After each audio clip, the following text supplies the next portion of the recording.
Assalamualaikum warahmatullahi wabarakatuh.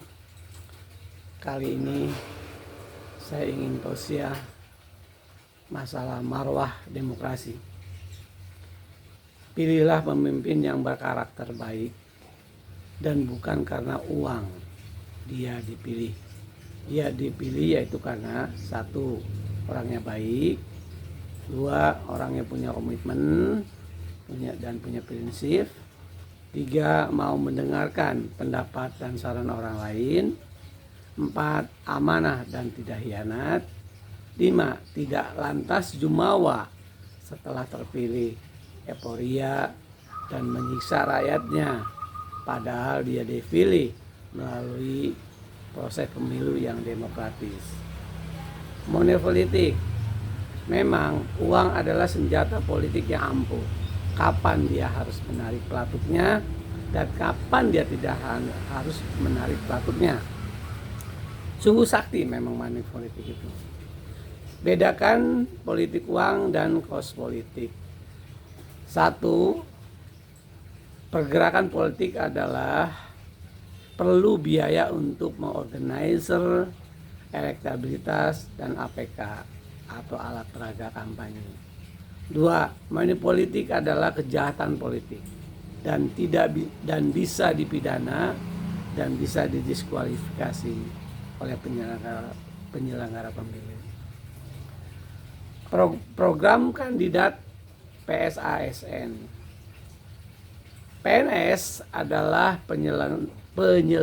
penyelenggara program politik. Kalau di pusat namanya RPJMN, kalau di daerah namanya RPJMD. Siapapun pemimpinnya, dia atau SN akan loyal dan akan bekerja sebagaimana amanah RPJMN dan amanah RPJMD. Dua, PNS atau ASN punya hak politik dalam pemilu. Pilihlah pemimpin yang bisa membuat suasana di birokrasi menjadi aman, nyaman, suasana kerja termotivasi, dan bukan pemimpin yang akan menebar ketakutan terhadap ancaman kekuasaan dan jabatan. Tiga, program calon kepala daerah utamanya adalah harus pandai mencari uang untuk bisa membiayai program dan bukan hanya bisa menghabiskan uang APBD. Empat, calon kepala daerah harus tahu diri dan mawas diri setelah dia terpilih. Bukan hanya cuma menghabiskan dana APBD dan hanya bermodalkan kolor doangan semata. Jangan dipilih pemimpin macam kayak gini, karena pasti dia akan korupsi dan menyengsarakan rakyatnya atau menyengsarakan kita. 5. Jadilah pemimpin yang bisa ngamen, nyari uang, nyari biaya program ke pusat yaitu KPBN dan ke mancanegara yaitu menjual proposal daerah ke investor di mancanegara. Pemimpin yang sibuk ngamen, dialah pemimpin yang cakap, yang mau membangun daerahnya dan bangsanya. Ingat, membangun infrastruktur fisik adalah membangun benda mati dan itu mudah. Tapi membangun infrastruktur benda hidup, yaitu sumber daya manusia dan ekonomi kerakyatan, itu tidak mudah. Tapi hasilnya fundamental. Karena pembangunan yang berhasil adalah membangun sumber daya manusia. SDM-nya terbangun dengan cerdas, maka dia bisa mandiri dan bisa bawa dirinya kemanapun dia bawa dirinya untuk hidup.